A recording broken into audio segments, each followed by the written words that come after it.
So in this video, we'll do additional examples of optimization and word problems.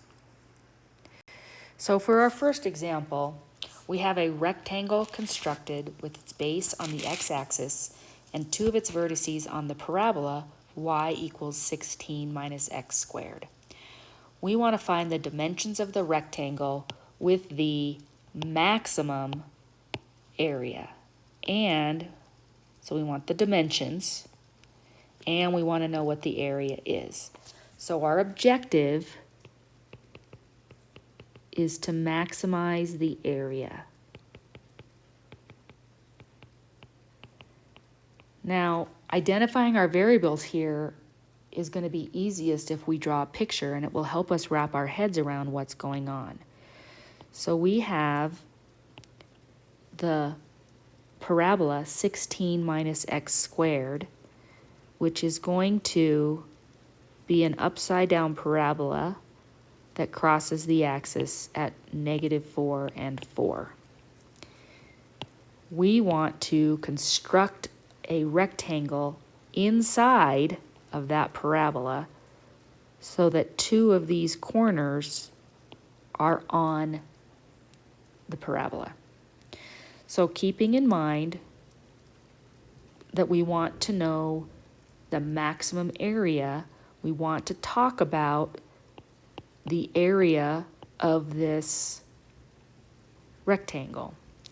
So the area of the rectangle here is actually, so let's think about this. This is x and this is y. So the area is actually 2x times y. Because it's symmetric, we need that extra x there. So the area, what we're trying to do is find the maximum area. This is our objective function. Our constraint, however, is that y is 16 minus x squared. So we're going to use our constraint to write our objective function in one variable.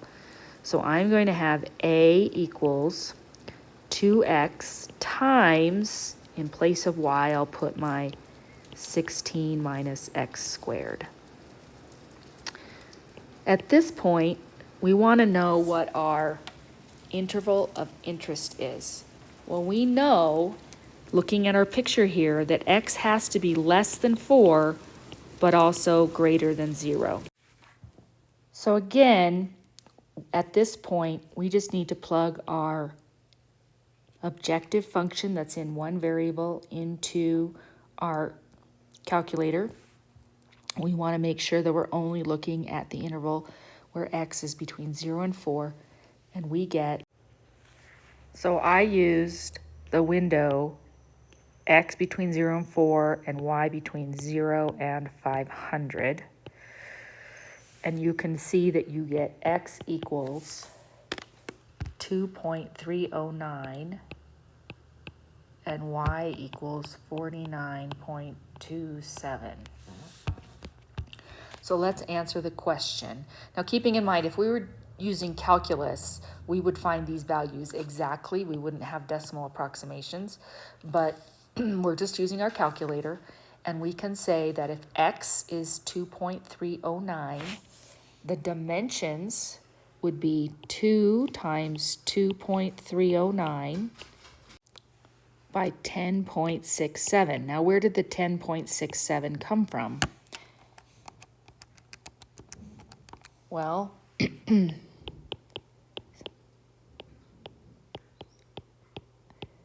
this is really your area, your maximum area. If your x value is 2.309, you have to square that and subtract it from 16 to find the other. So these are our dimensions. And our maximum area is 49.27 units squared. Let's take a look at another example. A can of garbanzo beans has a surface area of 371 square centimeters. Its height is 12 centimeters. What is the radius of the circular top round to the nearest hundredth? So let's make this a little bit bigger because we're going to have to draw some pictures here. We have a can of garbanzo beans. So I'm assuming it's a right circular cylinder. The surface area is 371 square centimeters. The height is 12 centimeters, and we would like to know the radius of the circular top. So what do we know about the surface area of a right circular cylinder? Well, the surface area is really the top plus the bottom plus the lateral surface area, which is going to be the circumference of the circle, 2 pi r, by the height. Keeping in mind that the area of each of these is pi r squared. So without looking up that formula, I can say that this is 2 pi r squared plus 2 pi r h. And we know that that surface area is 371. And we know that the height is 12. So let's simplify this. We have 2 pi r squared plus 24 pi r minus 371 being 0. So we can plug this into our calculator, which is a quadratic. We have an r squared, and we should be able to find the 0 of this function by using our calculator, and I get r equals 5.25 centimeters. So the radius is 5.25 centimeters. So while this is not a maximum or minimum problem, we use the same process. We write down what we know. We write down what we would like to know, any formulas that we need. We plug in what we do know, and then we solve. For the last example here, we have the manager of a cherry orchard that wants to schedule an annual harvest. If the cherries are picked now, the average yield per tree will be 100 pounds. And the cherries can be sold for 40 cents per pound. Past experience shows that the yield per tree will increase about 5 pounds per week, while the price will decrease about 2 cents per pound per week. How many weeks should the manager wait to get an average of $38.40 per pound? So let's take a look at what we're looking for. We're looking for how many weeks. So let's let W equal the number of weeks. And let's read this again. If the cherries are picked now, so let's write that down. Now, we'll get 100 pounds at 40 cents per pound, or $40.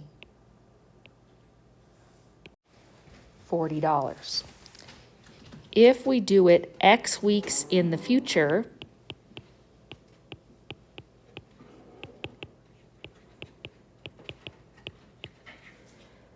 we know that the yield per tree will increase about 5 pounds per week.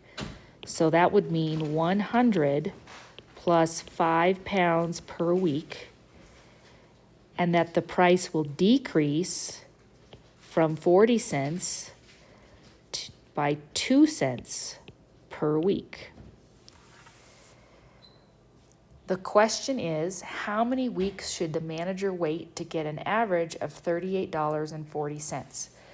So we're going to take this and set it equal to $38.40.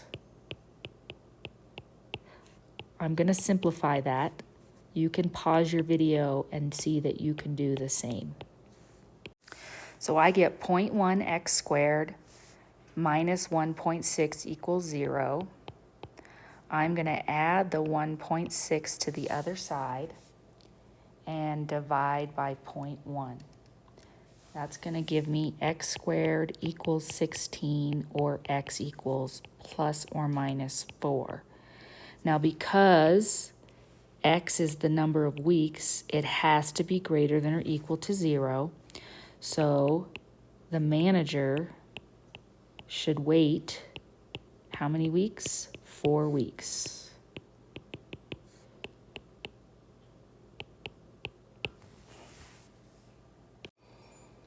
I have one additional example on the next page, which is very typical of what you might see in a calculus class. A boat on the ocean is 4 miles from the nearest point on a straight shoreline. That point is 10 miles from a restaurant. A woman plans to row the boat straight to a point on the shore and then walk along the shore to the restaurant. She walks 3 miles per hour and rows 2 miles per hour. At what point on the shore should she land to minimize her travel time? Give the answer as a distance from the restaurant. So this picture is a little different because this should be 10 miles. So we have the boat that's 4 miles, and the distance all the way across is 10 miles. And this is our restaurant over here. So I am going to label, I'm going to redraw this over here so we can have a little bit better picture. We have our restaurant. All the way is 10. I'm going to call this x, which means this would be 10 minus x. And of course, this is 4. So if that's the case, we have this nice right triangle, and we can find this hypotenuse using the Pythagorean theorem, and we would get that this distance was the square root of 16 plus x squared. That's leg squared plus leg squared equals hypotenuse squared. Okay, so what do we have? This is when she's rowing, and this little piece here is when she's walking. So we know that the total time, because keep in mind we're minimizing the travel time, the total time is the time rowing plus the time walking. So notice how I am breaking down this problem step by step, and I'm not trying to write an equation right away. Well, we also know that distance equals rate times time. So that means time is going to be the distance divided by the rate. So that means her total time is going to be her time rowing. Well, the distance rowing is the square root of 16 plus x squared, and the rate that she rows is 2 miles per hour, plus the distance walking is 10 minus x, and the rate at which she walks is 3 miles per hour. So I don't know about you, but I would not have come up with this equation just by reading. I would have to break it down. Now I'm trying to minimize that. In calculus, you'll have a better way to do this, but right now we're going to plug that into our calculator. Let's use the window, the standard viewing window from minus 10 to 10 for both x and y, and see what we get for x. So when I do this, I get 3.58 for x. Now make sure that when you're plugging this in your calculator that you have these things in parentheses. so that you're dividing this whole thing by 2 and the whole thing by 3. So that's X. So the question is, at which point should she land to minimize her travel time? Give the answer as a distance from the restaurant. Well, the distance from the restaurant is 10 minus X. So 10 minus the 3.58 is 6.42. So she should row 6.42 miles from the restaurant.